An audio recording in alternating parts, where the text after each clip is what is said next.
Hoje eu quero falar a respeito do dízimo como um ato profético que celebra a redenção de Deus na nossa vida. Mas vamos seguir aquela linha de pensamento de que não adianta apenas fazer a coisa certa, mas é importante fazer a coisa certa do jeito certo. Mais do que apenas fazer o que alguém disse para nós que deveríamos fazer, quando nós entendemos não só que o mesmo Deus que nos mandou fazer nos dá bons motivos para executar, isso significa não que nós estamos colocando à prova o mandamento de Deus, vamos ver se é ou não é confiável, não. Mas nós entendemos que essas explicações, elas têm muito mais impacto na forma como fazemos do que apenas no fato de que os fazemos. Então, eu quero trazer, na verdade, não apenas um ensino e uma instrução bíblica sobre o dízimo. Inevitavelmente, nós vamos ter uma aula bíblica aqui sobre redenção, para poder apresentar o dízimo como um ato que celebra a redenção. Nós vamos entrelaçar muitas coisas e eu vou meio que montar uma espécie de um quebra-cabeça aqui com vocês. Antes de mais nada, eu gostaria que a gente começasse no livro de Hebreus, no capítulo 7.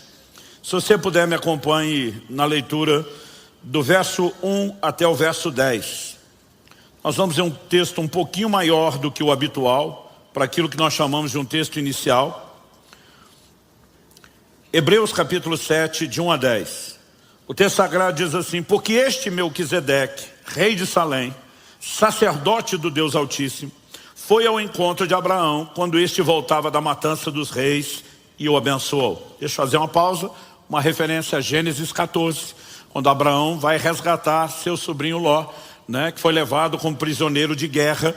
Esse evento do encontro com Abraão é registrado em Gênesis 14. O texto diz assim, verso 2 agora: foi para ele que Abraão separou o dízimo de tudo. Primeiramente, o nome dele significa rei da justiça, depois também é rei de Salém, ou seja, rei de paz. Sem pai, sem mãe, sem genealogia, ele não teve princípio nem de dias nem fim de existência, mas, feito semelhante ao Filho de Deus, permanece sacerdote para sempre. Vejam como era grande esse a quem Abraão, o patriarca, pagou o dízimo, tirado dos melhores despojos. Ora, os que dentre os filhos de Levi recebem o sacerdócio têm ordem, de acordo com a lei, de recolher os dízimos do povo, ou seja, dos seus irmãos, embora estes sejam descendentes de Abraão. Entretanto, aquele cuja genealogia não se inclui entre os filhos de Levi, recebeu dízimos de Abraão e abençoou aquele que havia recebido as promessas. Evidentemente, não há dúvida de que o inferior é abençoado pelo superior. Aliás, aqui, os que recebem dízimos são homens mortais. Porém, ali, o dízimo foi recebido por aquele de quem se testifica que vive. E por assim dizer, também Levi, que recebe dízimos, pagou-os na pessoa de Abraão. Porque Levi, por assim dizer, já estava no corpo de seu pai Abraão, quando Melquisedeque foi ao encontro desse. Meu Deus, nós declaramos nossa confiança e dependência no Senhor. Suplicamos uma vez mais, não apenas como mera formalidade ou rotina, mas como anseio, ó Deus, do nosso coração. Clamamos que o Senhor nos conduza no entendimento espiritual da Tua palavra. Nós oramos por mais do que informação. Oramos que os olhos do coração sejam iluminados. Oramos por aquela aplicação prática que só o Senhor pode fazer e que a Tua palavra cumpra o propósito pelo qual o Senhor a tem liberado. Nós oramos em nome de Jesus. Amém. Bom, antes de começar, eu quero reconhecer que quando falamos de um assunto como esse, o dízimo, não dá para não reconhecê-lo como um assunto controverso. Controverso até entre os que estudam a Bíblia, o que dizer entre os que mal a estudam. Esse é o tipo de assunto que quando a gente percebe, por exemplo, um vídeo como este, uma mensagem vai ao ar, existe uma milícia digital, que eles normalmente nem ouvem. A gente percebe o vídeo de uma hora e pouco é postado, 5 minutos depois, a pessoa tem todo o comentário sobre aquilo que não ouviu. Mas mesmo entre aqueles que estudam um pouquinho mais, é necessário que a gente consiga ter parâmetros para entender o assunto do dízimo na perspectiva do Novo Testamento. E é por isso que eu estou começando no livro de Hebreus. Na verdade, essa introdução que eu vou fazer merecia ela sozinha ser uma mensagem. E a que eu coloco na sequência deveria ser outra. Mas nós conseguimos ao longo dos outros 3 cultos não se estender tanto. E eu acho que a gente vai conseguir fazer 2 em 1 aqui. Então vamos lá. Primeira coisa que nós precisamos avaliar, eu volta e meia vejo pessoas que atacam a prática do dízimo e normalmente o argumento principal é: Romanos capítulo 10, verso 4 diz que o fim da lei é Cristo. Por que é que vocês estão pegando o dízimo da lei e colocando no Novo Testamento? Normalmente eu olho para algumas dessas pessoas e digo, que Novo Testamento exatamente você lê? Por quê? Muito de tudo aquilo que é fundamentado da nossa fé, do entendimento da nova aliança que nós temos no Novo, foi construído em cima de toda a revelação do Antigo Testamento. Mesmo aquelas áreas onde houve mudanças, como por exemplo nos ritos cerimoniais da lei, ninguém vai negar que houve mudança de lei. Eu li até o versículo 10, mas se você olhar, por exemplo, o verso 12 de Hebreus 7, está escrito, pois quando se muda o sacerdócio, necessariamente muda também a lei. Então, seja quando estamos falando aqui de graça, quando estamos falando de obediência, a gente sempre volta a ensinar essas coisas. Que a frase, o fim da lei é Cristo, não significa aniquilação de lei. Significa o fim de uma lei específica, que teve a vigência durante um sacerdócio anterior, da antiga aliança, e que quando houve uma mudança de sacerdócio, do sacerdócio de Levi da antiga aliança para o sacerdócio de Cristo, no Novo Testamento, houve mudança de lei. Então Jesus vai dizer, ouviste o que foi dito aos antigos, e ele vai trazer retificações, ampliações, ajustes, eu diria até mesmo explicações, e em algumas vezes ele simplesmente introduz a permanência de algo exatamente da forma como acontecia na lei anterior. O fato de que uma lei que teve a vigência no sacerdócio anterior ter terminado e uma nova ter sido instituída no seu lugar, não significa que essa nova lei tenha que ser fundamentada só em novidades e que nada da lei anterior possa ser implementado na nova. Aliás, quando você estuda o Novo Testamento, não dá para negar que há algumas coisas que elas ganharam o caráter de permanência e continuidade. Por exemplo, Paulo escreve aos Efésios e ele diz, honra teu pai e tua mãe. O mandamento da lei de Moisés, para que tudo te vá bem, seja de longa vida sobre a terra. E ele diz para os gentios convertidos da nova aliança, porque esse é o primeiro mandamento seguido de promessa. Isso a gente chama de permanência. Mas também houve revogações, sim. Efésios 2,15 diz que Cristo aboliu na sua carne, a lei dos mandamentos na forma de ordenanças. Então havia muitas ordenanças que eram de caráter cerimonial. Muitas delas foram revogadas. Hoje nós não sacrificamos animais como se fazia no Antigo Testamento. Por quê? Porque vivemos o cumprimento dessas figuras que eram proféticas. Hebreus 10:1 diz que a lei não tinha imagem exata das coisas, tinha sombra de bens vindouros. Então naquilo que a lei em caráter profético anunciava para o futuro e as coisas se cumpriram, agora nós vivemos a materialização das sombras, o cumprimento da tipologia. Por exemplo, o Antigo Testamento determina que a oferta de incenso era um estatuto perpétuo. Estatuto perpétuo é algo irrevogável, que não terá fim. Mas quando chega o Novo Testamento, você não tem mais uma oferta de incenso literal. Mas você tem o livro de Apocalipse dizendo que o incenso são as orações dos santos. Ou seja, o que eles praticavam com o rito cerimonial de queimar incenso, eu e você hoje damos continuidade por meio das nossas orações. Então, você precisa ir olhando o quadro todo. E eu digo às pessoas que quem explica a Bíblia é a própria Bíblia. Ela não tem afirmações conflitantes. Mas normalmente quando você está diante de aparentes contradições, você tem um desafio de interpretação. E a própria Bíblia, ela precisa dar sentido ao seu conteúdo e ao seu texto. Quando Satanás fala para Jesus, pula do pináculo do templo, porque está escrito que Deus vai proteger. Jesus rebate na hora, também está escrito, não tentarás ao Senhor teu Deus. E quando ele diz também está escrito, ele está dizendo alto lá, Satanás. O resto da Bíblia não concorda com essa aplicação em particular que você está fazendo. Então é muito importante que as pessoas atentem para o todo. Infelizmente, muita gente quer discutir o assunto sem considerar o todo. O livro de Hebreus, uma carta escrita para falar da nova aliança, do Novo Testamento e de todas essas mudanças, pega o primeiro texto lá de Gênesis 14, que introduz o dízimo na Bíblia. Em cima dele ele transita para a lei de Moisés, que sacramentou o dízimo como uma expressão de todos e uma ordenança divina. Para depois de tudo isso, simplesmente nos apresentar uma figura de como o dízimo passa da antiga para a nova aliança. Onde está essa figura? O livro de Hebreus, toda a epístola, todos os capítulos, ela segue uma linha de pensamento básica primária. Qual é? Que o sacerdócio de Cristo é superior ao sacerdócio levítico da antiga aliança. Na verdade, a superioridade de Cristo ela é enfatizada em toda a epístola. No capítulo 1, Cristo é maior do que os anjos. Você chega, por exemplo, no capítulo 3, e você vai ver que Moisés foi fiel na casa de Deus como servo, Cristo como filho, e a ênfase é Jesus ser maior do que Moisés. Quando nós chegamos no capítulo 7, a ideia é mostrar o sacerdócio de Cristo, que mudou, como superior ao sacerdócio anterior que foi substituído. O finalzinho do capítulo 6, que é o verso 20, diz que Cristo foi feito sumo sacerdote, né? E o texto faz a seguinte afirmação: tendo se tornado sumo sacerdote para sempre, segundo a ordem de Melquisedeque. Essa é uma declaração do Salmo 110, verso 4, que é um salmo messiânico, apontava para o Cristo Messias. Ou seja, mostrava que o Messias seria um sacerdote, porém não da linhagem de Levi, a tribo sacerdotal. As promessas do Messias é de que ele viria da linhagem de Davi, ou seja, da tribo de Judá, tribo a qual nunca foi confiado o sacerdócio. Então, ele simplesmente apresenta essa afirmação bíblica de que Cristo seria sacerdote de acordo com uma outra ordem sacerdotal e não a de Levi. E a ideia apresentada pelo próprio texto bíblico é segundo a ordem de Melquisedeque. Então, o autor explica que Melquisedeque é feito semelhante ao Filho de Deus. Alguns tentam defender que ele é uma manifestação do próprio Jesus. Para mim, se você é o próprio Jesus, você é ele, não semelhante a ele. Se você é semelhante a ele, você não pode ser ele. Então, para mim, Melquisedeque é um tipo de Cristo. Mas mesmo para quem pensa diferente, a linha de pensamento, ela vai na mesma direção.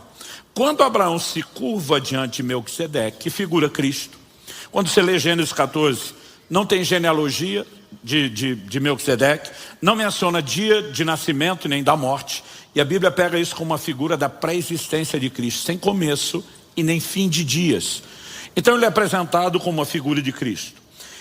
O autor enfatiza, veja como ele era grande, porque o patriarca que tinha as promessas do plano de redenção, em ti serão benditas todas as famílias da terra, se curva diante dele para ser abençoado.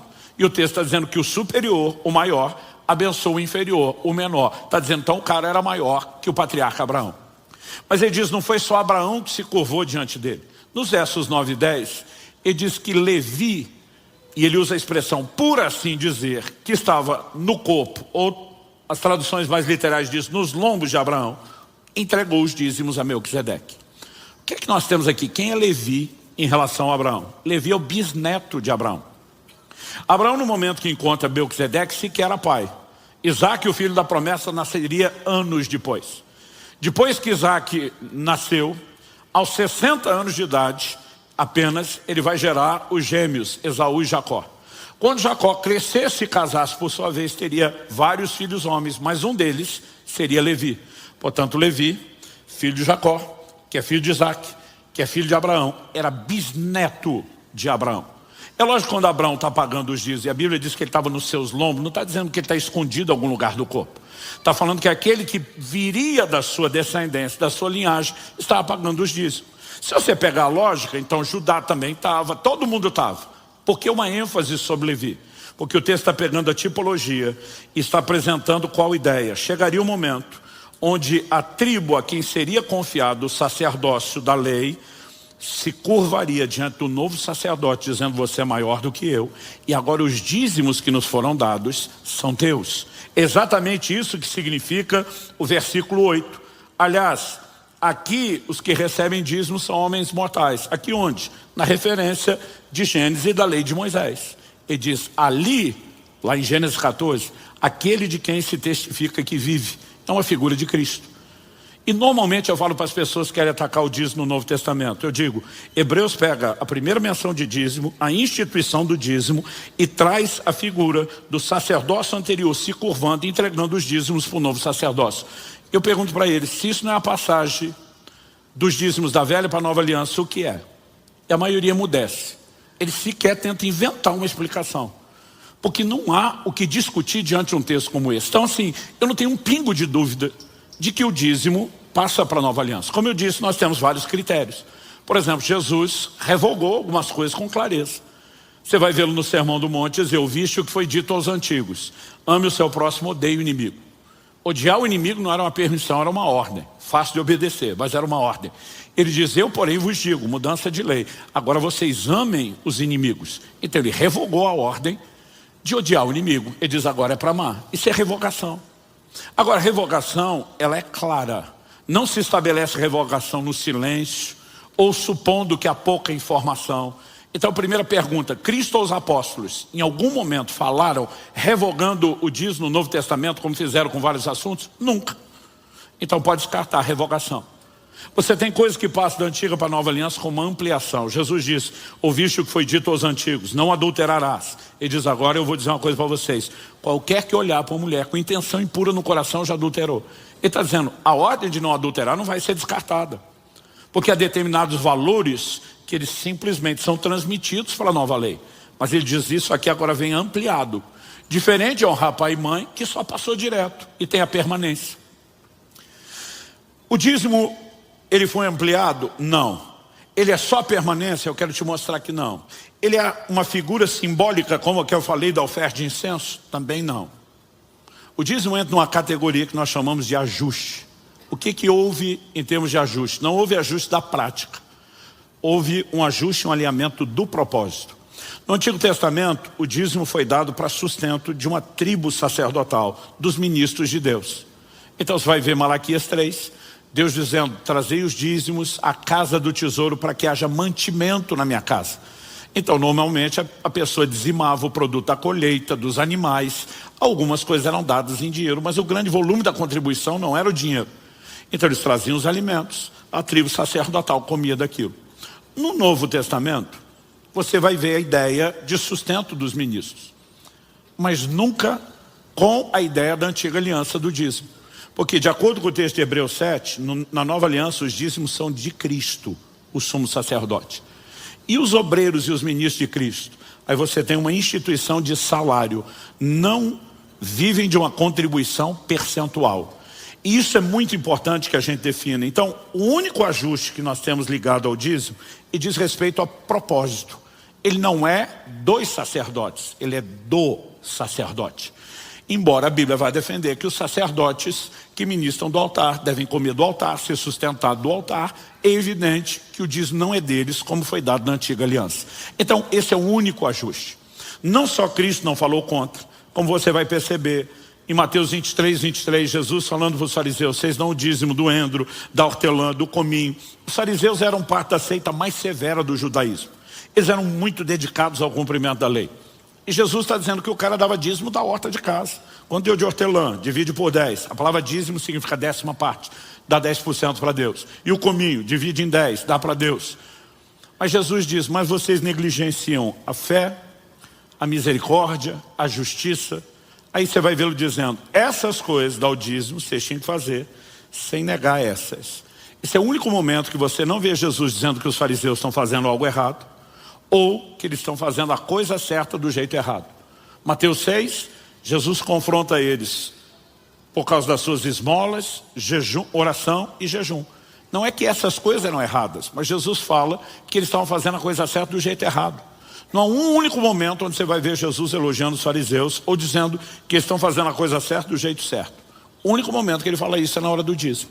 Ele diz só que acertar nessa área não dá a vocês o direito de errar em outra.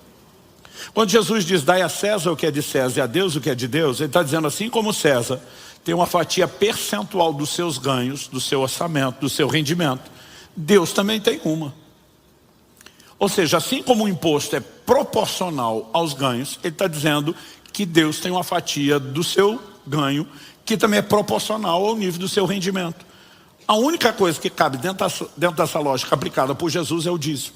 Então, não só não há revogação, como há textos que sustentam isso. E eu não tenho mais um pingo de dúvida sequer sobre esse assunto. O ponto é, o que a Bíblia ensina sobre, na perspectiva da nova aliança, sobre a prática do dízimo? Porque eu acredito que isso deveria nos nortear. Então, eu quero apresentar para você, uma relação que existe entre o dízimo e redenção. Por quê? Se você me acompanha em Malaquias, no capítulo 3, último livro do Antigo Testamento, Malaquias 3, a partir do verso 6, você vê Deus dizendo o seguinte, porque o Senhor não muda, por isso vocês, filhos de Jacó, não foram destruídos. Desde os dias dos seus pais, vocês se afastaram dos meus estatutos e não os guardaram. Voltem para mim e eu voltarei para vocês, diz o Senhor dos Exércitos. Voltar no quê? O texto termina, vocês perguntam, como havemos de voltar? Verso 8. Será que alguém pode roubar a Deus? Mas vocês estão me roubando e ainda perguntam, em que te roubamos? Nos dízimos e nas ofertas. Com maldição vocês são amaldiçoados, porque estão me roubando, vocês, a nação toda. Tragam todos os dízimos à casa do tesouro, para que haja mantimento na minha casa. Ponham-me à prova nisso, diz o Senhor dos Exércitos, se eu não lhes abrir as janelas do céu e não derramar sobre vocês bênção sem medida. Por causa de vocês repreenderei o devorador, para que não consuma os produtos da terra, e não deixarei que as suas videiras nos campos fiquem sem frutos, diz o Senhor dos Exércitos. Todas as nações dirão que vocês são felizes, porque vocês serão uma terra de delícias, diz o Senhor dos Exércitos. Esse é um texto que regulamenta o dízimo, obviamente dentro da antiga aliança. E nós já vimos que ele tem um aspecto do propósito, mantimento na casa, que não é exatamente o modelo que é tratado no novo. Mas a pergunta é, e as demais verdades foram ditas sobre eles? Sofreram mudança? Não. Uma das coisas que Deus faz, quando por meio do profeta confronta o povo, é dizer, vocês se afastaram, tem que voltar para mim. No que vão voltar? Deus diz o seguinte, vocês têm que parar de me roubar. Ou seja, o cerne dessa discussão, se a gente fosse falar com um palavreado, né, eu diria assim, daquele tom da conversa legal, ele diz respeito à apropriação indébita, indevida. Traduzindo, eu disse, vocês estão metendo a mão no que é meu, estão me roubando. A discussão é em torno de propriedade. Agora, se você vai discutir propriedade de Deus na Bíblia, você não pode fazer isso, evitando a doutrina da redenção, que para mim é o que eu defino como cerne, a espinha dorsal da revelação bíblica. Então nós precisamos entender redenção. Quando eu falo de entender redenção, é evidente que a maioria de nós, crentes, convertidos, está familiarizado com a palavra redenção. Eu cresci ouvindo falar isso. Mas se alguém me perguntasse o que é redenção, eu ia dizer salvação, perdão dos pecados, escapar da condenação eterna do inferno e ir para o céu. E tudo isso diz respeito a uma aplicação prática de redenção. Mas não é a definição de redenção. Redenção na perspectiva do Antigo Testamento é uma transação comercial. E ela significa o resgate de uma propriedade. Agora, quando a gente ouve os judeus falando de redenção, para eles era parte de um contexto cultural que não precisava de explicação. Para nós, que tentamos nos informar de como era a cultura deles, às vezes a gente pode estar um pouco perdido em relação a detalhes. Exemplo, se eu falar que a palavra feijoada, eu preciso te explicar alguma coisa? Não. Eu rodo praticamente quase todo ano, todos os estados do Brasil pregando. Não importa onde você vá. A feijoada deixou de ser patrimônio dos cariocas há muito tempo e virou patrimônio nacional, como o churrasco deixou de ser só dos gaúchos e é de todos nós. Então, qualquer lugar que você vai, não tem brasileiro que não saiba o que é feijoada. Agora, um dia nós recebemos um pregador que veio de um país da África, e ele fala assim para mim numa conversa, eu gostaria de comer um prato típico brasileiro. Quando ele falou isso, eu olhei para ele e falei, nós vamos te fazer uma feijoada. Quando eu falei isso, eu ouvi a pergunta que eu nunca imaginei ouvir na vida. O cara olha para mim e diz, o que é feijoada? Até porque a conversa era no inglês, a palavra feijoada não cria nenhuma relação com feijão. Aí eu estranhei aquilo, mas pensei, lógico, ele não é da nossa cultura, ele não sabe. Falei, é um prato à base de feijão. Quando eu falei prato à base de feijão, ele falou, só feijão? Porque quase não come feijão, é tipo grão de bico, lentilha, pra gente não se come toda hora. Eu falei, não, também tem carne. Aí quando eu falei que tinha carne, ou como diria o pastor Marcelo, carne. Quando eu falei que tinha, ele reclamou, porque ele falou, hoje o senhor falou porco, parecia que o senhor estava falando de porco. Ele falou, o senhor é do Paraná, arruma esse R. Eu falei, sim senhor. Né? Ele é do fiscal de qualidade agora da pronúncia das palavras. Obrigado, Marcelo. O que seria de mim sem você? O povo não entender a nossa amizade pode achar que eu estou fazendo bullying. Talvez eu esteja. Deixa eu voltar na pregação. Quarto culto. Vamos pensar. Eu falei, também tem carne. Aí quando eu falei que tinha carne, ele olha para mim e fala, que tipo de carne? Eu falei, porco. Quando eu falei, porco, ele olha para mim, já torce o nariz, o país dele eles quase não comem porco. Ele faz a pergunta que não deveria ter feito, ele diz, que parte do porco?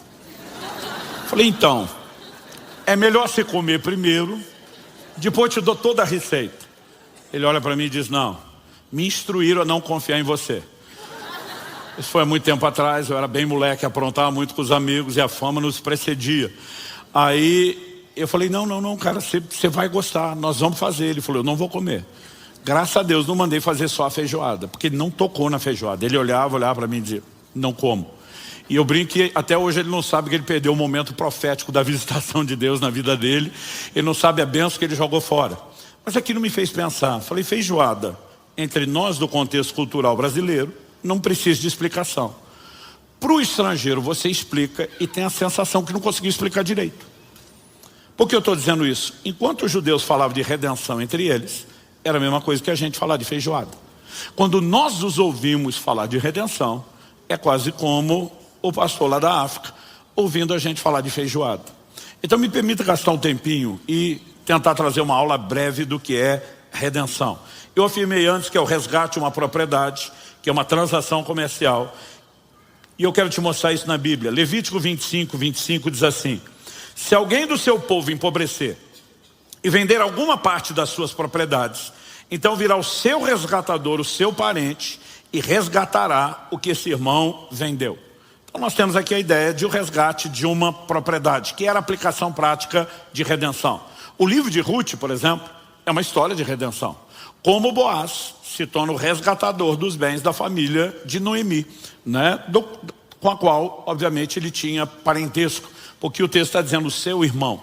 Né? Então havia uma ordem para que a pessoa pudesse se levantar como resgatador, como você tem na linha de sucessão hereditária. Quanto mais próximo o parentesco, né, maior é a prioridade na linha de sucessão. Com o resgate ou a redenção não era diferente. Então vamos pensar numa premissa bíblica que vem desde o Antigo Testamento, continua no Novo, né? Qual é? Nós precisamos entender que Deus não quer dívidas que não sejam honradas. Aliás, o Novo Testamento diz, a ninguém devais coisa alguma a não ser o amor. Obviamente, quando falo de dívida, não falo de compra programada, falo de prazos não honrados. Quando alguém não podia pagar uma dívida, falta de liquidez, de cash, dinheiro na mão para quitar algo, nunca foi desculpa para que algo não se resolvesse. Então, normalmente, a pessoa tinha que abrir mão de coisas que tinha para honrar o compromisso. Então, bens eram dados para a quitação de uma dívida. Não sendo suficiente, entravam as propriedades. Aqui nós vamos falar das terras. E entre os judeus, terra não se transferia de forma permanente, como as nossas transações imobiliárias de hoje. Então, você fez uma escritura de um terreno, de um imóvel, está ali, como a gente chama, papel passado, não tem mais volta. Antigamente não. Por quê? Qual é a lógica que Deus deu para o seu povo? Eu vou dividir a terra prometida em 12 áreas, uma para cada uma das 12 tribos. Cada uma das áreas dada a cada tribo será dividida entre os clãs, as famílias principais. E a terra se transmite em perpetuidade para aquele grupo. Então, por exemplo, uma tribo, e aliás você vai encontrar isso na Bíblia, algumas mulheres da tribo de Manassés, né, eram de um clã onde o pai só teve filhas mulheres, não homens. Elas receberam uma ordem de Deus: vocês não podem se casar com homens das outras tribos, tem que casar na tribo de vocês, porque senão a herança de uma seria transferida para outra tribo de forma perpétua. Então isso não podia acontecer. A cada 50, mas podia vender terra? Podia, mas não em caráter permanente. A cada 50 anos, você vai encontrar em Levítico 25 a definição do ano do jubileu. A cada meio século, 50 anos, toda dívida era zerada, todo escravo saía livre e toda a propriedade voltava ao seu dono original. Então, as pessoas vendiam a terra e o valor era calculado de acordo com os anos de colheita até o próximo jubileu, porque a terra não era vendida em caráter permanente. Entendido isso, vamos também lembrar que uma pessoa que não tinha condições, que era o que eu estava falando antes, de honrar uma dívida, ela poderia ter os seus bens entregues, a propriedade, que era a terra, ainda que não em caráter permanente, e não sendo suficiente, a liberdade dela poderia ser comprometida. Segundo Reis, capítulo 4, nos fala de uma viúva, de um dos filhos dos profetas, que ela vem até Eliseu e diz: olha, teu servo morreu, deixou uma dívida, e os credores querem levar meus filhos como escravos. Porque quando não existia mais bens ou propriedades, o que entrava na negociação da dívida era a própria liberdade da pessoa. Aí quando Deus está dizendo, se alguém do seu povo empobrecer e vender as propriedades, isso poderia chegar até as últimas consequências. Ele já abriu mão dos bens, já entregou a propriedade, não sendo suficiente, a liberdade dele seria comprometida, ele seria entregue como escravo. Quais eram as chances dele de deixar de ser escravo? Primeiro, o ano do jubileu. Mas vamos supor, né, num caso qualquer, que quando o jubileu acabou de acontecer, até fechar os 50 anos, muitas vezes isso não era nenhuma opção para que a pessoa ainda estivesse viva para reverter o quadro. Uma segunda opção para sair da escravidão. Êxodo 21 diz que quando um hebreu escravizasse outro hebreu do mesmo povo, no máximo 6 anos, no 7º tinha que deixar sair livre. Mas se a relação acontecesse, um dos dois, não importa se estamos falando do senhor ou do escravo, fosse um edomita, por exemplo, do país vizinho, a lei de Êxodo 21 já não se aplicava. Então qual seria a possibilidade de alguém sair da escravidão? A terceira e última possibilidade era redenção. Como que nós podemos pensar, imaginar ou visualizar redenção? Como uma transação comercial. Então imagine, por exemplo, que eu tomei um empréstimo de uma determinada pessoa, né, querendo investir, por exemplo, na agricultura e deu tudo errado. Perdi todo o dinheiro. Aquela pessoa, na hora de firmar o acordo comigo, não existia contrato em cartório, mas nós teríamos ido na frente dos anciãos que sentavam às portas da cidade, e o cara tinha dito: estou emprestando dinheiro a juros. Eu não estou correndo risco, não sou sócio dele. Se ele ganhar muito dinheiro com o meu dinheiro, ótimo para ele. Se ele perder dinheiro, eu não estou correndo risco. E vamos supor que eu fiz o empréstimo, fiz o investimento, deu tudo errado. Na hora que não era para chover, choveu. Na hora que não era para chover, perto da colheita, choveu. Deu geada e eu perdi, foi tudo. Você acha que eu poderia chegar para o cara que me emprestou e dizer: desculpa, aí foi mal? Ele ia olhar para mim e dizer: eu não corri risco. Quem correu foi você. Então provavelmente ele ia tomar meus bens. Não sendo suficiente, ele tomaria minhas propriedades. Não sendo suficiente, vamos imaginar que nesse caso não era, eu seria entregue como escravo.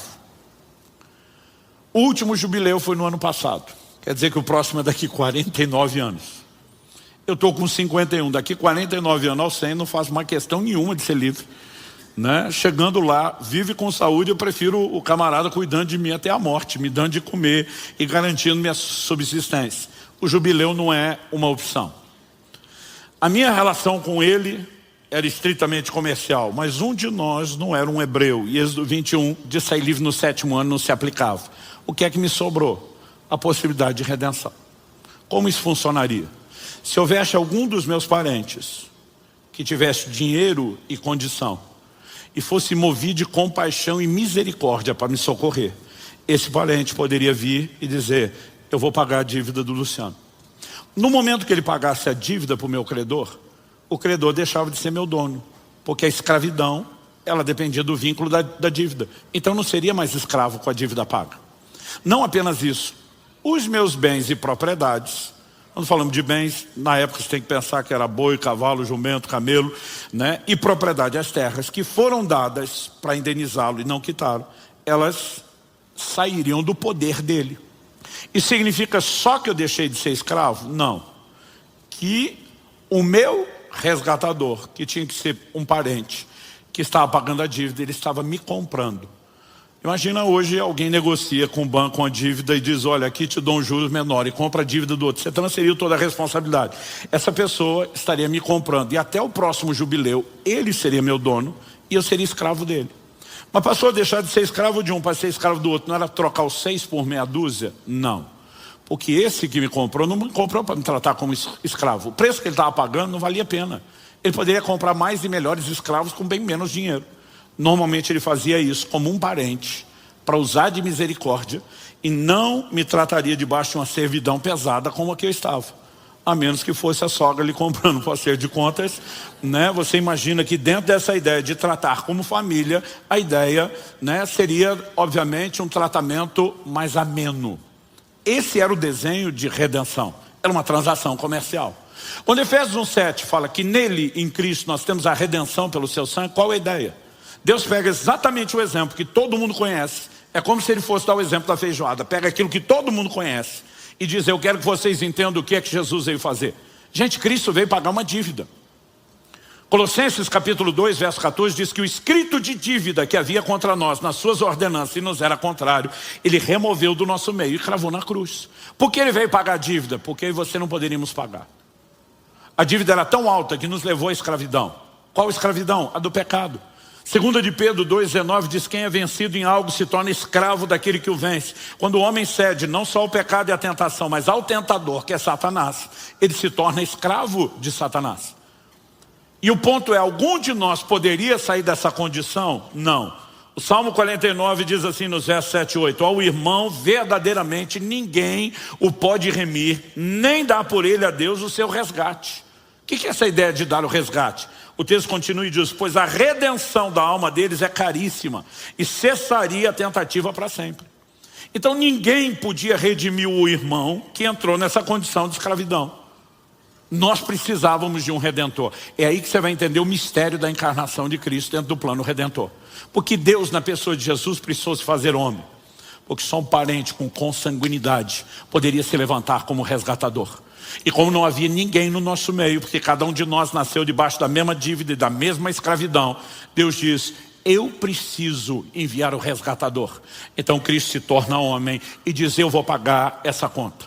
No momento que ele pagou a conta, como eu disse, Colossenses 2,14 fala da quitação da dívida, o que ele realizou na verdade foi um ato de compra. Apocalipse 5 versos 9 e 10 diz: e cantava um cântico novo, dizendo: digno é o Cordeiro de abrir o livro com seus selos, pois foste morto e com seu sangue compraste para Deus homens de toda raça, tribo, língua, povo e nação, e para o nosso Deus os fizestes reis e sacerdotes. O que Jesus fez na cruz foi pagar uma dívida, e no ato de pagamento de dívida ele nos comprou. Isso significa o quê? Tem crente dizendo: eu era escravo, não sou mais. Digo: não, tu era escravo de Satanás, e de Satanás você não é mais escravo. Mas você não pode dizer que não é escravo, porque na verdade você foi comprado e agora você tem um novo dono. A diferença é que o novo dono não nos trata como escravos, e sim como família. Aí você vai entender Paulo escrevendo em Gálatas 4 e Romanos 8: não recebeste de novo o espírito de escravidão, para outra vez estardes com temor, mas recebeste o espírito de adoção, pelo qual clamamos: Abba, Pai. E a Bíblia diz: se somos filhos, somos herdeiros. Ou seja, ele não apenas ao nos comprar com tudo que nós tínhamos, disse: vocês vão poder usufruir do que perderam, e já era de vocês, mas está dizendo: ainda vou dar mais, eu faço vocês meus herdeiros, para usufruírem aquilo que é meu. Mas o fato de que ele usou de bondade e misericórdia, e que ele não nos trata como escravos e sim como família, não muda o fato de que legalmente ele é nosso Senhor e nós somos seus escravos. Então você vai ver o mesmo Paulo que diz que nós não estamos com temor debaixo do espírito de escravidão, Paulo dizendo: eu, Paulo, servo. A palavra servo significa escravo de Cristo. Ou seja, o fato de que somos filhos. Eu vejo algumas pessoas dizendo: você é filho, não é escravo. Eu digo: não, você é tanto um quanto o outro. A diferença é que ele te trata como filho e quer que você tenha no mínimo uma consciência de gratidão, de que ele te comprou. E que mesmo não te tratando como escravo, ele tem o direito de ser seu senhor e de ser seu dono.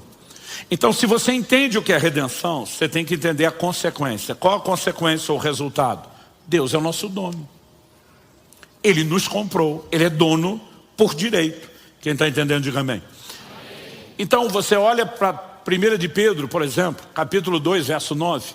Vós sois a nação santa, geração eleita, o sacerdócio real, o povo de propriedade exclusiva de Deus. Você é propriedade de Deus. Por que você é propriedade de Deus? Porque Deus te comprou. O apóstolo Paulo fala isso em 1 Coríntios 6. Vocês não sabem que o corpo de vocês é o santuário do Espírito Santo que está em vós, o qual vocês receberam da parte de Deus? E ele pergunta: e que não sois de vós mesmos? A Bíblia está dizendo que você não é de você mesmo, você não é seu dono. Você não é dono do seu corpo, você não é dono nem do seu nariz. Sempre quis falar isso para alguém, não imaginei que ia falar pregando. E eu não sei, eu me sinto tão bem que eu gosto de repetir isso: você não é dono nem do seu nariz. Então, o que é que Paulo está dizendo? Verso seguinte, ele diz: porque fostes comprados por preço. Por que nós não somos de nós mesmos? Porque alguém nos comprou. Então nós somos do nosso possuidor, daquele que nos comprou. Deus é o dono, nós somos a propriedade. Em Atos 27, 23, Paulo faz, nas palavras do nosso saudoso pastor Francisco, uma das mais belas autointroduções que você vai encontrar na Bíblia. Ele diz assim: o anjo de Deus, de quem eu sou e a quem eu sirvo, esteve comigo. Ele está dizendo: o anjo do Deus de quem eu sou, pertenço. E a quem eu sirvo, sou servo, escravo. Por que eu pertenço a ele? Porque ele me comprou. Quando você entende essa verdade, a perspectiva de vida cristã precisa mudar. Eu me lembro que alguns anos atrás eu estava pregando o evangelho para um senhor. E ele simplesmente olha para mim, ele estava preocupado, era com a parte do bolso, que a gente brinca que é a última que converte. Ele falou: pastor, é verdade que se eu me converter, 10% de tudo que eu tenho e que eu ganho vai ter que ser de Deus, da igreja? Eu falei: não, não é verdade. Ele falou: pastor, não me minta. Eu falei: cara, não posso mentir, eu sou pastor. Ele falou: mas eu sei de fonte segura. Eu falei: quem é fonte segura? Ele falou: gente lá da sua igreja, que diz que vocês falam que 10% do que ganha vai ter que ser de Deus. Eu falei: ó, se você está falando que foi um dos nossos que falou, eu não vou chamar de mentira. Eu vou dizer que é um mal entendido. Ele falou: certeza não tem isso? Eu falei: cara, certeza, diante de Deus, eu te garanto que não tem esse negócio de que 10% vai ser de Deus. Quando ele fez a cara de alívio, eu entrei com os dois pés no peito. Falei: 100% de tudo que você tem vai ganhar vai ser de Deus. Porque Deus não comprou 10% das suas ações, meu querido. Ou a redenção faz dono de tudo, ou em teoria ele não é dono de nada. Então a primeira coisa que nós precisamos entender é redenção e o resultado. As pessoas ficam desconfortáveis, mas de vez em quando eu gosto de perguntar: quanto custa o reino de Deus? E eu gosto de usar a Bíblia para responder: custa tudo que você tem. Mateus capítulo 13, de 44 a 46. Em 3 versículos Jesus conta 2 parábolas. São só roupagens diferentes para falar a mesma verdade. Na primeira ele diz: o reino de Deus é semelhante a um homem que encontra um tesouro escondido no campo. Movido de alegria ele vai e vende tudo o que tem para adquirir o campo. O campo representa o reino. Como que adquire? Vende tudo que tem. Na sequência Jesus fala: o reino de Deus é semelhante a um homem que encontra uma pérola de grande valor, de grande preço. E de novo ele vai dizer: vai, vende tudo que vem, o que tem, para adquirir a pérola. Quanto custa o reino de Deus? Tudo que você tem. Pastor, o senhor está querendo dizer que eu compro minha entrada no reino? Não, meu querido. Você não compra nada, você foi comprado. Só que para reconhecer a legitimidade do ato de compra, você tem que desistir da ideia, da fantasia de que você é dono de alguma coisa. Porque a Bíblia está dizendo que você não é dono de nada, nem do seu corpo, de coisa nenhuma. Então como que entra-se no reino de Deus? Quando você reconhece que pelo direito de compra, Jesus é o dono. Então você vai ver Paulo dizendo em Romanos 10, se no teu coração creres que Deus ressuscitou a Jesus dentre os mortos, e com a sua boca confessares a Jesus como Senhor. O que é a palavra Senhor, do grego Kyrios? É uma palavra fraca na língua portuguesa. Fraca porque não expressa a força que tem no original. A gente usa na língua portuguesa o termo senhor para falar de um filho expressando respeito ao pai, sim senhor. Ou alguém na cadeia de comando militar, uma patente inferior respondendo para superior com continência, sim senhor. Mas nem de longe a gente consegue penetrar a ideia de que a palavra senhor era só um escravo que usava para o seu dono, para o seu amo, para o seu possuidor. A Bíblia está dizendo que eu e você temos que confessar Jesus dono das nossas vidas. Senão não tem salvação. Então você só entra no reino quando você reconhece a legitimidade dessa transação, dizendo: o Senhor é meu dono porque me comprou. E se você admite que tem dono e que você não é seu e nada é seu, você abriu mão de tudo que achava que podia ter para entrar no reino de Deus. Mas você não está comprando nada. Você só está reconhecendo que você é que foi comprado. Quem está entendendo, diga amém. Então nós precisamos entender que a compreensão de redenção não vai ajustar só a área de contribuição na nossa vida. Todo o conceito de mordomia, de como cuidamos de tudo que temos, será afetado por isso. Agora, a próxima pergunta, depois de definir o que é redenção, falar do resultado que faz Deus nosso dono, é: como quem entende o que é ser comprado deveria agir? Qual seria o comportamento desse tipo de pessoa? E vamos dar um exemplo claro da Bíblia, que eu digo, é um exemplo na perspectiva mesmo cultural. Em Gênesis 47, se você puder, abra comigo lá. Eu quero ler a partir do verso 13. Enquanto você localiza Gênesis 47, 13, eu quero dar o pano de fundo. José, filho de Jacó, que foi para o Egito, interpreta o sonho do faraó, que sonha com 7 vacas gordas que eram consumidas por 7 vacas magras. Isso está lá no capítulo 40, né? A partir do 40 esses episódios estão registrados. O faraó também sonhou com 7 espigas boas que eram devoradas, engolidas por 7 espigas secas. E o José explica e fala: o sonho é um só. Virão 7 anos de prosperidade, muita prosperidade, como nunca se viu. Mas depois virão 7 anos de fome, de crise econômica, como nunca se viu. E a crise, os 7 anos de crise, a semana de crise, vai liquidar toda e qualquer resquício dos ganhos. E diz: a menos que o rei entenda que Deus não está só mostrando o que vai acontecer, ele está dando uma revelação seguida de conselho. José olha para o faraó e diz: arrume um bom administrador. que trabalhe com provisionamento nos anos de prosperidade, para que você possa não só sobreviver na crise, mas consolidar o seu império. Ele falou, tudo que você precisa, depois dessa informação, é de um bom administrador. O faraó olha para José e diz, tu está contratado. Você é o cara que tem o entendimento, a compreensão, o discernimento de tudo isso. E aí José, filho de Jacó, está vivendo o cumprimento de todo o plano de Deus. 7 anos de prosperidade passaram e agora vem o tempo da fome. O texto diz assim, verso 13, não havia alimento em toda a terra, porque a fome era muito grande. Assim o povo do Egito e o povo de Canaã desfaleciam por causa da fome.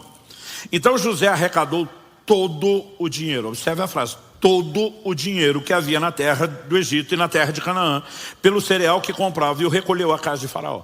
Você consegue imaginar que o dinheiro sumiu, saiu de circulação. Não existia papel moeda, era só moeda mesmo, não existia crédito nem dinheiro eletrônico. Então chega o ponto onde ninguém tem mais dinheiro. José recolheu tudo. Aí o texto continua, verso 15. Quando acabou o dinheiro na terra do Egito e na terra de Canaã, todos os egípcios foram a José e disseram, queremos comida, porque o Senhor nos deixaria morrer em sua presença só porque o dinheiro acabou? José respondeu, verso 16, se vocês não têm dinheiro, traga o seu gado. Em troca do gado eu lhes darei comida. De novo, aquela ideia de que falta de liquidez, cash, grana na mão, não é desculpa para não honrar compromisso. José diz, não tem dinheiro, vamos fazer um escambo, vamos negociar com a troca. Vocês trazem o gado em pagamento, eu entrego comida. E o povo trouxe. Verso 17 diz, então trouxeram o seu gado a José, e ele lhes deu mantimento em troca de cavalos, rebanhos, gado e jumentos. E José o sustentou aquele ano em troca de todo o gado deles. 18. Tendo acabado aquele ano, foram a José no ano seguinte e lhe disseram, não podemos esconder do meu senhor, que o dinheiro acabou, e o meu senhor já é dono dos animais. Nada mais nos resta diante de meu senhor, a não ser nosso corpo e a nossa terra. Porque o Senhor nos deixaria perecer em sua presença, tanto nós como a nossa terra. Compre a nós e a nossa terra em troca de mantimento, e nós e a nossa terra seremos escravos de Faraó. Dê-nos semente para que vivamos e não morramos, e a terra não fique deserta. Qual a proposta deles? Se a gente pegar comida, o grão, para comer e plantar, e não pagar, você vai executar a dívida. Já não temos dinheiro, o Senhor levou os bens, o que restou? Propriedades, terra e a nossa liberdade. Se a gente não pagar a dívida, você vai tirar a propriedade, nós vamos virar escravo. Os caras olham para José e dizem, vamos acelerar o processo? Nós já estamos vendendo a terra e a nossa liberdade. Eles partem da premissa de sobrevivência. É melhor continuar vivo como escravo do que em nome da liberdade morrer de fome. E diz, vamos acelerar? José olha para eles e diz, negócio fechado. Verso 20 diz, assim José comprou toda a terra do Egito para Faraó. Foi a maior transação imobiliária de todos os tempos. Ela comprou o país inteiro, gente. Porque os egípcios renderam cada um seu campo, porque a fome era extrema sobre eles. E a terra passou a ser de Faraó. De quem a terra passou a ser? E o povo, verso 21 diz, quanto ao povo, ele o escravizou de uma a outra extremidade da terra do Egito. Então quem que é dono do povo agora? Faraó. Verso 23. Então José disse ao povo, eis que hoje comprei vocês e a terra de vocês para Faraó. Aqui estão as sementes para que semeiem a terra. Ele está pegando a semente de onde? Do celeiro de quem? Do Faraó. Então se a terra é do Faraó, a semente que vai ser plantada é do Faraó, a mão de obra que vai trabalhar na terra é do Faraó. Pergunta com resposta óbvia, de quem é a colheita? Quem é o dono das colheitas? Ô gente, uma pergunta, Fará? Pelo menos o ó, vai lá, você consegue. Fará? Agora, o que é que José fala para esse povo? Olha o verso 24. Ele diz assim, das colheitas vocês darão a quinta parte, o quinto, 20%, a Faraó. As outras 4 partes, 80%, serão de vocês, para semear o campo, para servir de alimento a vocês, aos que estão em suas casas, para alimentar seus filhos. Você acha que quando José deu essa notícia, alguém levantou protestar? Ladrão! Está tentando tirar 20% do que é nosso. Ninguém brigou. Porque quem entende o que é ser comprado, sabe que já não é dono de nada. Aí os caras olham para o José, pera, o Faraó comprou a gente, a nossa terra é dono de tudo, salvou a gente da morte, impediu a gente de perecer, e agora ele está dizendo que ele só quer uma parte do que é dele de volta e a gente fica com o resto. E se você pensar bem, nos 7 anos de prosperidade, todo mundo já dava 1/5 como tributo. Então basicamente o Zé não está mudando nada. Os caras fizeram foi festa. Olha o verso 25. Eles disseram a José, o Senhor salvou a nossa vida, que possamos alcançar favor diante do meu Senhor e seremos escravos de Faraó. Eu brinco que na Bíblia, da linguagem de hoje, do pastor Luciano Subirá, minha própria, os caras falam assim para eles: desse jeito dá gosto de ser escravo. Os caras estão celebrando, você salvou a nossa vida e não vai tratar a gente como escravo? Basicamente José está dizendo: Faraó nunca quis oprimir, nem abusar, nem se aproveitar de vocês. Faraó tinha um plano para salvar todo o Egito. Faraó quer que vocês vivam como já viviam antes de serem escravos, porque não vai tratar vocês como escravos. Mas como todo favor que não se lembra que é favor acaba sendo visto como obrigação, só para manter a cabecinha de vocês no lugar e uma consciência de gratidão, vocês vão continuar devolvendo uma parte do que é do faraó. Para quê? Só para manutenção da corte, da casa, do palácio do faraó. Eu vou te dizer mais do que isso. Nós temos aqui uma figura interessante. O crente que reclama, estão tentando tirar 10% do que é meu, não entendeu o que é redenção. Porque se ele entender redenção, ele sabe que Deus é que deixa ele ficar com 90% do que é dele. Deus não está tentando tirar nada do que é seu. Porque na verdade, se você entendeu e viveu redenção, ele é o dono de tudo. A pergunta é, por que uma parte de tudo que é dele deve voltar para ele? E aí você precisamos entender que há um elemento importante aqui. Eu mencionei que todo favor que você não lembra que é favor virou obrigação. Isso me faz lembrar, quase 30 anos atrás, no início do meu ministério pastoral, quando a gente tinha um programa de ajuda social que hoje eu defino como equivocado. Na época a gente não queria controlar caso a caso, pessoa a pessoa, né? E parecer que a gente está tratando um de uma forma ou do outro, então instituímos um padrão. Quando qualquer desempregado da igreja ou próximo de alguém da igreja era incluído no nosso programa, a gente dizia: você tem 6 meses de cesta básica. O cara dizia: se eu arrumar emprego no mesmo mês ou no mês seguinte, a gente dizia: você está no lucro, reparte a cesta com quem quiser, mas vai ter do mesmo jeito. Mas se não conseguir emprego em 6 meses também já era. Porque de vez em quando tem aqueles que querem encostar em vez de trabalhar, e a gente sabia que tinha que ter padrões. Se a gente não lembrasse a pessoa: olha, foi o primeiro mês, tem 5, foi 2, tem 4, chegou no meio, só mais 2, só mais 1. O cara batia lá na igreja no 7º mês, dizendo: cadê minha cesta básica? Como se a gente estivesse roubando ele. Porque favor que você não lembra que é favor, vira obrigação. E Deus sabe que o seu povo é esquecidinho. Então, quando na hora que Josué vai liderar o povo na travessia do Jordão, gente, tenta imaginar isso. Deus abre o rio, você passa pé enxuto. Um evento nunca antes experimentado na história. Dá para esquecer isso? Tem história que vai contar para os filhos, para os netos, bisnetos, para todo mundo. Mas Deus disse para Josué: tira 12 pedras do leito seco do rio na hora da travessia. Levante um monumento, um memorial do lado de fora, uma pedra representando cada tribo de Israel, para que ninguém esqueça o que eu fiz aqui. Então não está falando de esquecer no sentido de amnésia, mas ele está falando de uma memória de gratidão, de uma consciência a ser cultivada. Quem está entendendo? Quando Jesus, na última ceia, está conversando com os discípulos, eu imagino, se fosse numa linguagem de hoje, ele falando alguma coisa mais ou menos assim: negócio seguinte, cambada, eu vou morrer pelos vocês tudo, mas todas as vezes vocês comerem o pão e beberem o cálice, vocês vão fazer em memória de mim. Ele não estava achando que nenhum deles ia ter uma amnésia, ia acordar uma manhã dizendo: quem é Cristo? O que ele fez? Não sei, não lembro. Não era esse tipo de coisa. Mas ele fala de manter viva uma consciência. Quando você entende toda essa progressão, a pergunta é: qual a relação de tudo isso com o dízimo? Eu ouso dizer a você que Deus não instituiu o dízimo, a 10ª parte da nossa renda, apenas para dar manutenção à casa dele. Eu cresci ouvindo isso dentro da igreja. Os dízimos são para a manutenção da casa de Deus. Na verdade, nós precisamos entender que eles têm a ver com uma consciência. Se José pediu a 5ª parte, 20%, por que é que Deus estabeleceu a 10ª parte, 10%? E você precisamos entender que mesmo os números na Bíblia têm um significado recorrente, repetitivo. E aí quem estuda dentro da tipologia, especificamente a questão dos números, normalmente você vai ver o seguinte comentário. Muitos deles falam assim: é difícil dizer com precisão o significado do número 10. Você pega um, fala de unidade. Testemunho sempre está relacionado com o número 2, por isso Jesus mandava de 2 em 2. O 3 fala de um outro nível de unidade. E aí você vai ter o mistério da Trindade, o ser humano tripartido, e a lista aqui vai longe. O 4 fala de universalidade, é por isso que você tem 4 evangelhos. Tudo que está relacionado com a graça vem no número 5. Relacionado ao homem, o número 6. O 7 fala de totalidade. O 8 de recomeço, fecha o ciclo do 7 total. Abre um novo começo. 9, frutificação. Quando chega no 10, os comentaristas às vezes falam assim: é difícil determinar se o 10 é um número de prova ou de juízo.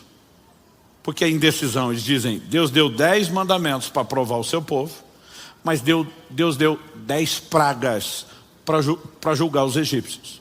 Ele diz, uma hora pode ser prova, outra pode ser, julgamento. A minha pergunta é, o que essas coisas têm em comum? Não o que elas têm de diferente. Porque normalmente a mensagem bíblica ela é tão precisa, é tão clara, é tão harmônica, que a mentalidade tem que ser essa. O que elas têm em comum? Ambas foram dadas num contexto de redenção.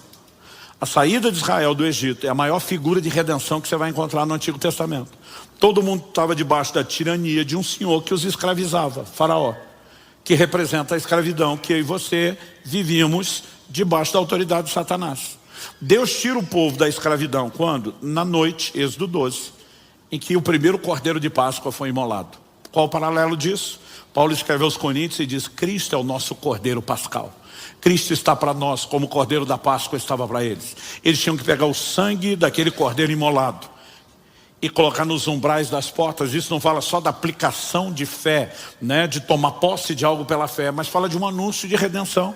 O apóstolo Pedro escreve e diz, não foi com prata ou ouro que vocês foram resgatados da vossa vã maneira de viver, que por tradição heredaste dos vossos pais, mas com o precioso sangue de um cordeiro, sem defeito, conhecido antes da fundação do mundo e agora manifesto por amor de vós.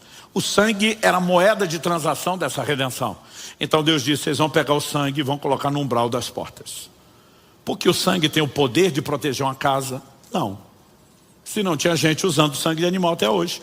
Para pintar não era só o umbral da porta, era a porta toda, a parede, o telhado, o muro, o portão. Mas Deus diz, o sangue será por sinal. Aquilo era um ato profético. Quando aqueles hebreus colocavam o sangue na porta, estavam mandando uma mensagem que ecoava através dos séculos. Um dia, o Cordeiro conhecido antes da fundação do mundo vai encarnar, vai se tornar semelhante a nós com consanguinidade, vai se levantar como resgatador. E a moeda de pagamento, porque Hebreus diz, sem derramamento de sangue não há remissão de pecados. Não será prata, não será ouro, não será nada corruptível, será o sangue do próprio Filho de Deus. Então o que eles estavam fazendo era um ato profético. O que eu e você precisamos entender é que normalmente na Bíblia, Deus manda a gente lidar com o diabo. Ele diz, você pode resolver. Marcos 16, Jesus diz, no meu nome, vocês expulsam demônios. Quem expulsa demônio é a gente. No nome de Jesus, por procuração dele, com a autoridade dele. Mas quem expulsa é a gente. Se a pessoa ficar endemoniada perto de você, você não tem que orar, oh meu Deus, vem tirar esse bicho daí. Você chuta o miserável para fora na autoridade do nome de Jesus. Paulo escreve aos Efésios, diz, não deis lugar ao diabo. Ele está dizendo que dá ou não dá espaço é responsabilidade nossa, não tem a ver com Deus. Tiago capítulo 4 diz, resistir ao diabo e ele fugirá de vocês. 1 de Pedro 5, 8 e 9 diz, o diabo, vosso adversário, anda em vosso derredor, bramando como leão, buscando a quem possa tragar, resistir e firmes na fé. Quem resiste é a gente. Essa é a dinâmica que se encontra na Bíblia. Mas quando o assunto é redenção, e redenção põe Deus como dono da sua propriedade, normalmente você vai ver Deus dizendo o quê? Quem defende o que é meu sou eu. Então Deus diz o seguinte, se vocês colocarem o sangue nas portas, quando o anjo da morte passar e ver o sinal, ele não vai entrar. Por que não vai entrar? Deus diz, porque eu vou defender a casa. Ele está dizendo, eu defendo aquilo que é meu. Gente, isso é um fato. Anos atrás, eu já estava morando aqui em Curitiba, na época eu recebi a visita de um amigo que tem um dos testemunhos de conversão mais impressionantes que eu já ouvi. Ele foi bruxo, canceroso, mendigo, tudo que você imaginar. Jesus fez a limpa na vida desse cara. E ele está dando detalhes do lugar que ele viveu na magia. Eu conheci pouca gente que entrava tão a fundo nas trevas como esse cara entrou. Eu olhei para ele e falei, Carlão, como é que tu conseguiu sair de um lugar de tamanha cegueira e escravidão para o encontro com Cristo? Ainda lembro dele no sofá de casa, sorrindo e dizendo, o diabo deu um tiro no pé. Eu falei, como é que foi? Ele falou, Subirá, não queira saber as nojeiras que eu fazia, porque o diabo paga mal o seu servo. Mas numa determinada ocasião, vou mudar o linguajar dele, falar de uma forma que você entenda. Ele disse o seguinte, me foi pedido um trabalho específico dentro daquele nível de magia. Ele diz, eu tinha que fazer aquilo com um cadáver, um defunto humano, de 15 dias. Eu falei, 15 dias? Ele falou, Lázaro com 4 cheirava mal. Ele falou, você não imagina o que é um de 15. Eu falei, não imaginei o de 4, criatura. O que dizer o de 15? Ele falou, e nem queira saber a nojeira do que eu tinha que fazer com aquele corpo em decomposição. Ele diz, na gíria do ocultismo, comprei um corpo. Tem informação de quando, no dia do trabalho, eu vou ter alguém com exatos 15 dias, onde está enterrado, garantir que a violação ao túmulo e ao cadáver vai ser mantida em sigilo. Então comprei o corpo. Chegou o dia do trabalho, violei a sepultura, cheguei no caixão. Quando eu ia violar o caixão para ter acesso ao cadáver, falou, o demônio que eu servia na magia aparece materializado atrás de mim, me chama pelo meu apelido da magia. Quando eu olho para ele, ele falou, ei, o que eu te pedi não dá para fazer com esse corpo não. Esse meu amigo falou que bateu o pé, falou, eu comprei o corpo, é meu, vou fazer com esse. O bicho atrás dele falou, se você tocar nesse corpo, você morre. E ele levou um susto. Ele só perguntou por quê. E disse que o demônio com a cara feia sinaliza um gesto de cabeça para cima e diz, esse é do homem lá de cima. Ele falou, Luciano, eu fiquei perturbado com aquilo. Ele falou, o dia seguinte eu fui tentar descobrir quem que tinha sido enterrado ali. Descobri que era uma crente, esposa de um pastor. E fiquei pensando, depois de 15 dias, nesse nível de putrefação e decomposição, Deus ainda está protegendo o que é dele. O que dizer eu e você hoje vivo? Nossa casa, nossa família, nossos bens. Porque Deus defende aquilo que é dele. Agora preste atenção, pastor, o que isso tem a ver com o dízimo? Deus disse, se vocês trouxerem os dízimos, Malaquias 3, eu vou repreender o devorador. Deus só diz, a briga é minha, porque a propriedade é minha, quando existe um reconhecimento disso. Então eu ouso dizer que o número 10 do dízimo, que está associado à redenção, não importa se nós estamos falando dos 10 mandamentos que ele deu para provar o seu povo no ato de redenção, das 10 pragas, se você olhar para o Cordeiro da Páscoa, na lei de Moisés, Deus instituiu o dia que o cordeiro tinha que ser separado do rebanho para o sacrifício. Só seria sacrificado no 14º dia, mas Deus diz, o dia de separar do rebanho é o 10º dia.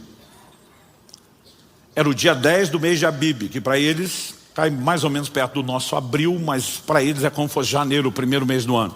Deus diz, não é o 9, não é o 11, é o dia 10 que você separa o cordeiro que figura o Cristo, que é o nosso Redentor.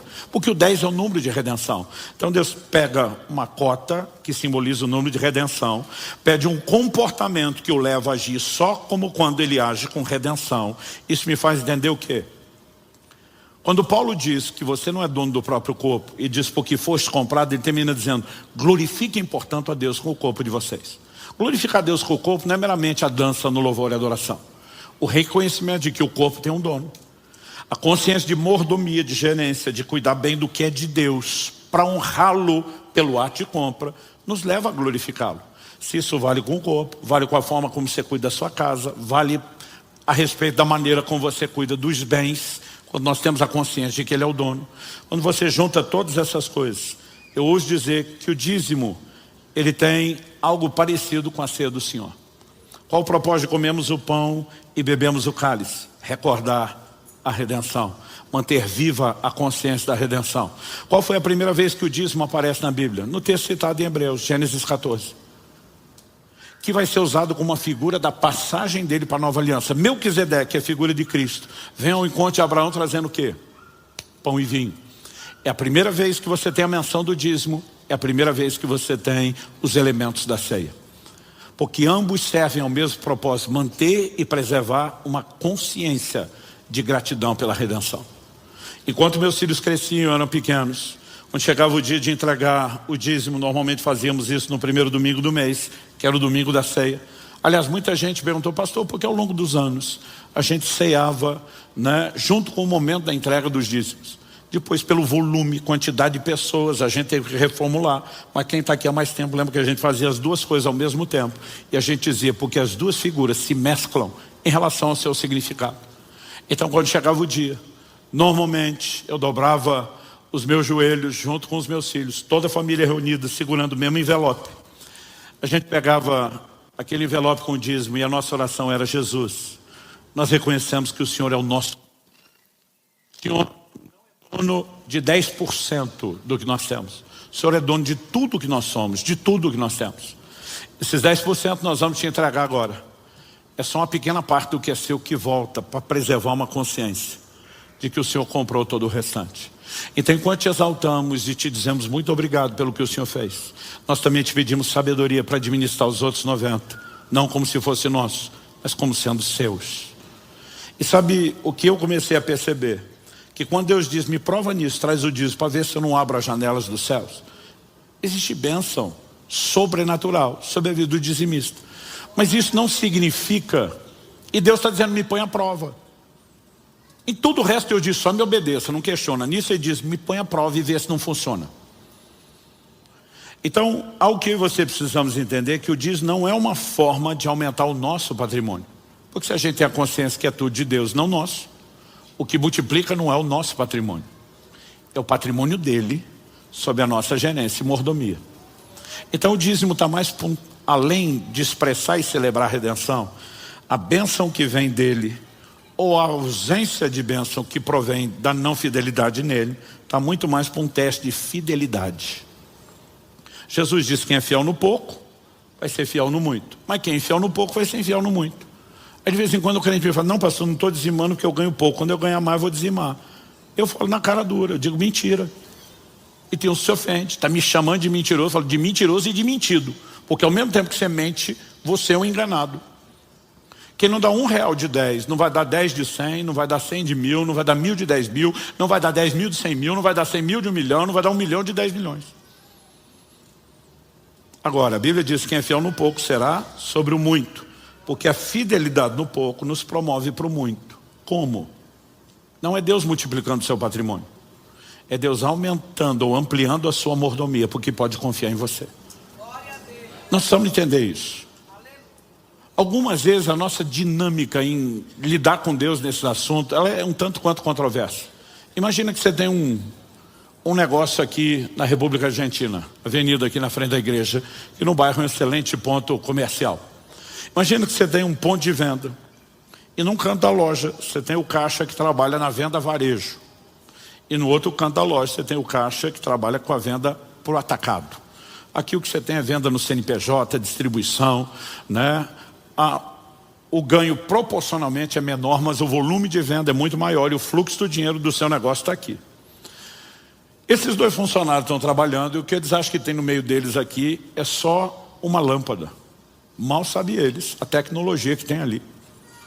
Você colocou uma lâmpada, que também é uma filmadora, que cobre 360 graus de ângulo, tem infravermelho, filma no escuro. Outro dia alguém falou, pastor, onde é que eu compro a lâmpada? Aí eu falei, não estou brincando, nem existe. Eu imaginei, outro falou, existe. E me mostrou que tem várias opções dessa, né? Mas aqui estou fazendo propaganda. Só imagina, você como dono do negócio, está checando as filmagens de segurança acelerado.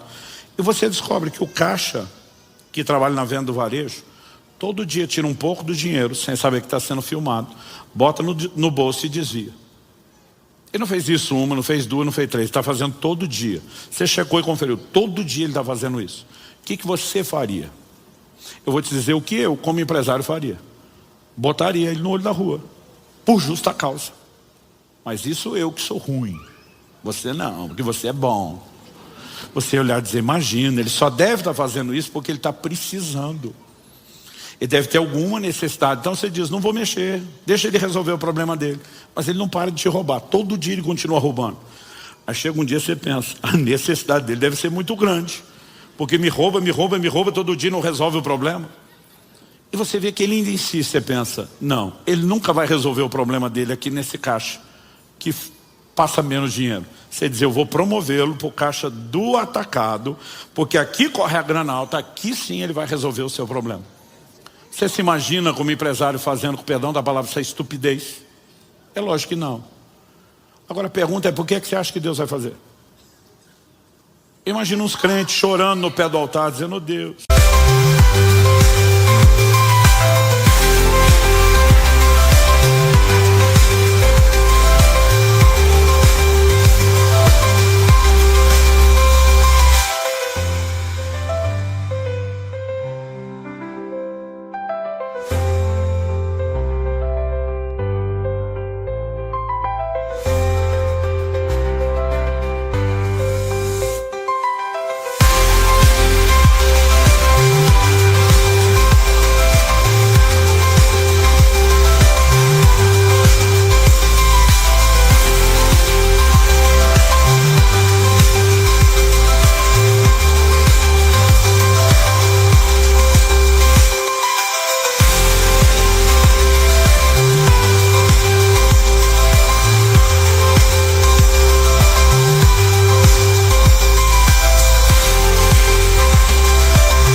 dando para viver com essa mixaria não, meu Deus, manda mais, manda mais, manda mais. Eu imagino Deus olhando do céu com vontade de rir e resmungando: creio que tu já me rouba no que você chamou de mixaria, por que é que eu vou lhe dar mais do que é meu?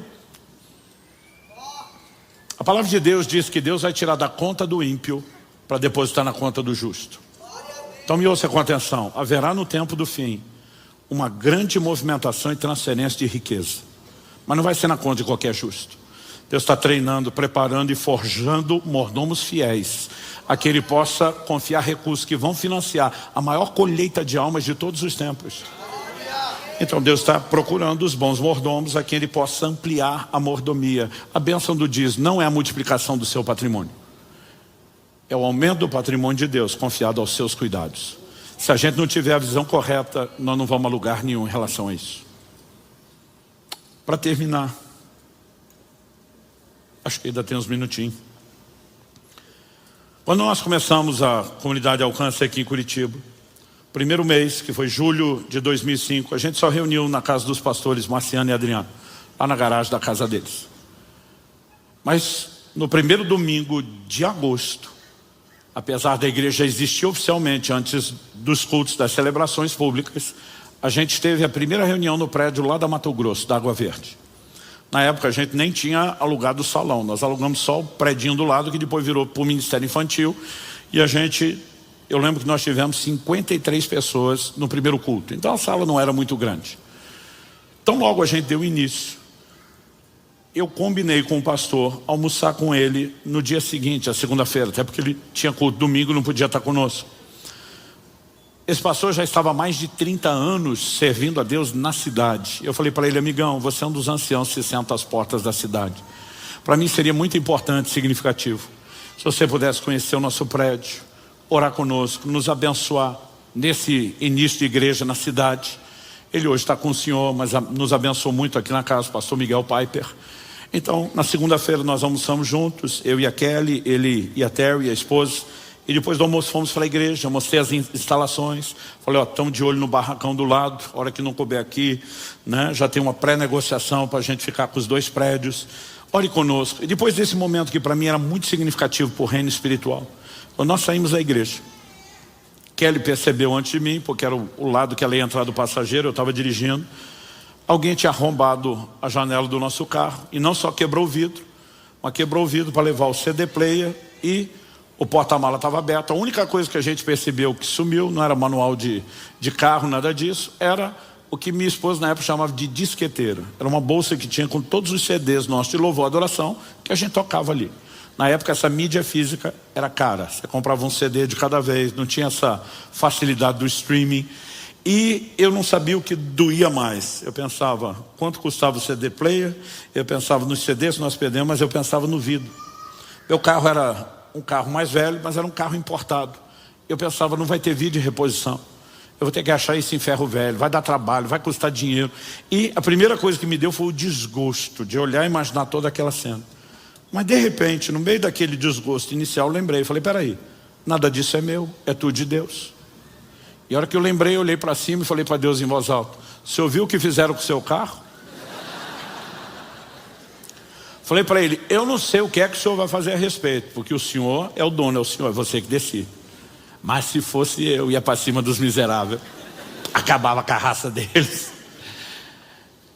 Mudei a estação de rádio, joguei para outra sintonia, falei: diabo, se você não estiver me ouvindo, algum demônio fofoqueiro vai te levar a mensagem.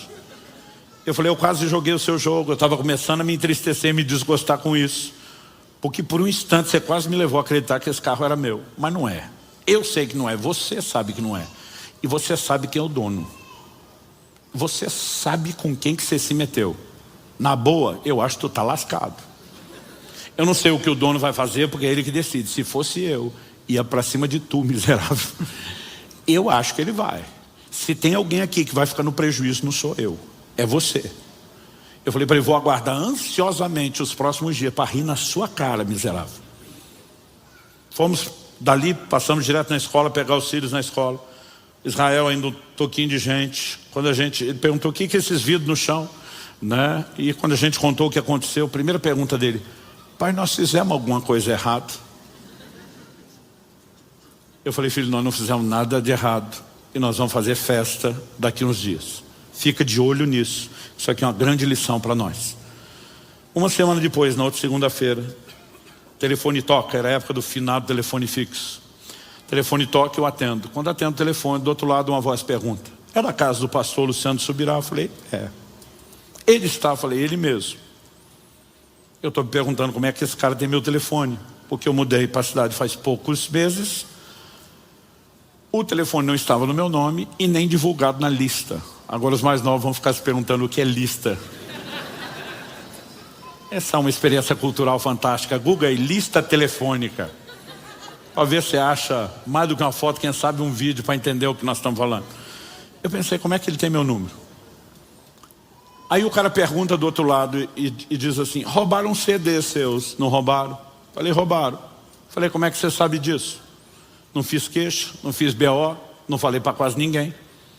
Ele falou: porque os CDs estão comigo. Falei: você que roubou? Ele falou: não, eu sou um policial, demos uma batida numa favela, recuperamos vários materiais roubados, no meio de tudo isso tem esses CDs. Falei: como é que você sabe que é meu? Ele falou, um dos policiais na hora falou assim para mim, falou: isso aqui é coisa de crente, sua mulher é crente, vê se interessa, porque nós nunca vamos achar o dono de CD, né? E ele falou: eu levei para casa. Quando cheguei em casa, minha irmã também estava lá, que também é crente. E quando eu mostrei o CD, eu falei: ó, vê se isso interessa para vocês, que nós nunca vamos achar o dono. Ele disse que a irmã dele olhou e falou: isso aqui é de um homem de Deus. Eu falei: como é que você sabe que o CD é meu? Ele falou: que está escrito Luciano e Kelly Subirá em tudo. Eu lembrei que o crente não rouba, ele esquece de devolver. Então minha esposa sempre escrevia com aquelas canetas que não apagam o lembrete de quem era a bendita mídia, né? O CD. Ele falou que está escrito Luciano e Kelly Subirá em tudo. Mas porque o nome de vocês estava lá quando eu cheguei. Minha irmã falou: esse cara é um homem de Deus, já veio pregar aqui na nossa cidade. Aí ele falou, quando ouviu ela falou isso, ela ainda falou assim: se você não devolver, você está debaixo de maldição. Eu falei: eu nem conheço, não sei como. Ela falou: te vira, senão você está lascado. Eu falei: bati o seu nome na internet, apareceu que o senhor pregou numa igreja aqui em Curitiba, liguei para eles para deixar lá, para ver se eles faziam o contato com você. E foi o pessoal da igreja que me deu o seu telefone. Falei: então eu queria que o senhor me desse o endereço para eu levar aí. Eu estou pensando: é ruim, tu tá com coisa roubada minha, não sei se foi você que roubou, agora eu vou dar endereço de casa. Aí pensei: endereço da igreja é público. Falei: você não quer que eu busque com você? Ele falou: não, eu estou na Honda, é mais fácil eu te achar do que você me achar. Eu falei: ok, então me leva na igreja. Falei: amanhã cedo eu estou orando lá, dei o endereço da igreja. Enquanto eu estava orando, eu lembrei daquilo que eu falei: não sei o que Deus vai fazer, mas se fosse eu, o diabo fazia você trazer de volta. Falei: não é que está voltando no mesmo portão? Eu achei aquilo curioso, mas enquanto estava orando, o Espírito Santo começou a me incomodar e dizer: ele te disse que não é crente, mas na verdade ele é um desviado. E a hora que ele chegou, foi uma das primeiras coisas que eu falei, porque eu comecei a entender. Falei: Deus armou uma para o Satanás. Enquanto ele achou que ia roubar um CD play, alguns CDs de um servo de Deus, Deus iria usar essa situação para não roubar algumas almas que estavam no controle dele. Então eu estou orando por ele. Quando ele chega, eu falei: olha, você me disse que não é crente, que sua mulher que é, mas na verdade tu é um desviado, não é? Ele falou: como é que o senhor sabe disso? Eu falei: Deus me disse. Ele falou: eu sou. Eu falei: por que você sequer se identifica? Ele falou: pastor, eu estou tão desviado que eu sou pior do que o não crente. Então eu prefiro dizer que eu não sou. Na hora que ele falou isso, simplesmente aquele negócio saiu da minha boca, não deu tempo de eu segurar e pegar. Eu falei: alguém como você conheceu a verdade, está vivendo longe dela, trabalha com o que trabalha, a linha não é muito fina entre o certo e o errado. E a hora que eu falo isso, eu mesmo me pergunto: o que eu estou falando? O cara vem trazer minhas coisas, estou chamando ele de corrupto. A hora que eu falei isso, ele baixou a cabeça e falou: não adianta esconder as coisas do senhor, que o senhor é homem de Deus. Ele falou: então vamos rasgar o jogo aqui. Ele falou: eu não recuperei isso em batida nenhuma. Ele falou: eu fui o receptador que comprou do craqueiro que quebrou seu carro. Eu falei: então você é cúmplice do resto do prejuízo. Eu perdi o vidro, eu perdi o CD play, tu veio me trazer só o CD de música de volta. Ele falou: então, estava aqui me perguntando como é que eu ia chegar nesse ponto, sem precisar abrir o jogo. Mas eu te trouxe outro CD player para te restituir. E já abriu o porta-mala do carro dele, pegou um aparelhozão de CD. E eu lembro que eu perguntei para ele, era a gíria da época, eu falei: você garante que isso aí não é cabrito, não é roubado? Ele olha para mim e diz: aí o pastor está querendo demais também. Eu falei: meu amigo, se isso é cabrito eu não posso pegar. Ele falou: não, se o senhor não pegar eu estou debaixo de maldição. Eu falei: se pegar estou eu. Por que eu vou ficar debaixo de maldição no teu lugar? Ele, ok, já entendi. Eu falei, então vamos fazer o seguinte, então vamos ali na loja, eu te compro um novo com nota. Eu falei, tu tá mesmo com medo da maldição? Eu falei, eu tenho uma outra proposta para você. Ele falou, qual? Eu falei, vai te custar um pouco mais caro do que isso. Se fosse hoje eu voltasse lá atrás, eu tinha feito ainda um drama, uma encenação, eu teria dito, sua alma. Ele falou, o que vai me custar? Eu falei, eu quero domingo às 6 da tarde, que é a hora do nosso culto, você e sua família na primeira fila de bancos. Se você vier, tu tá liberado da cumplicidade do vidro, do CD player. Eu falei, eu não quero nada. Ele falou, não, eu te dou o CD e volto domingo. Eu falei, se você me der, você não me deve nada. Eu quero você devendo, eu quero sua consciência fritando aí. Eu quero você com medo da maldição, dizendo, eu vou lá na igreja acertar as coisas. E Deus seja louvado, ele não só veio, ele se reconciliou com o Senhor Jesus, ele permaneceu. E eu ficava dizendo pro diabo, tu é muito besta de se meter com aquilo que é de Deus. Sabe, a gente começa a viver um nível de consciência. Meu querido, eu não acredito no que muitos pregadores, na boa intenção, eu acho que estão mentindo, estão mal informados, no que diz por aí, se você dizimar, ninguém vai roubar o que é seu. A Bíblia nunca falou isso. Jesus falou para os seus discípulos, junta tesouro no céu, porque aqui na terra a traça e a ferrugem corroem e consomem, e os ladrões minam e roubam. Ele não falou que isso é para o não crente ou não dizimista. Foi para os seus discípulos. A Bíblia nunca disse não vai acontecer, mas Deus disse, se acontecer, quem defende o negócio sou eu, quem briga por isso sou eu. E há motivos pelos quais Deus pode decidir lidar com o que é dele de forma diferente. Nesse dia nós tivemos uma baita de uma isca para ganhar o que para Deus vale mais do que dinheiro ou qualquer outro patrimônio: almas, pessoas que têm valor para Deus. Essas coisas vão ajudando a gente a mudar completamente a visão de como lidamos, de como administramos, de como nós honramos o Senhor. Quem está entendendo, diga amém.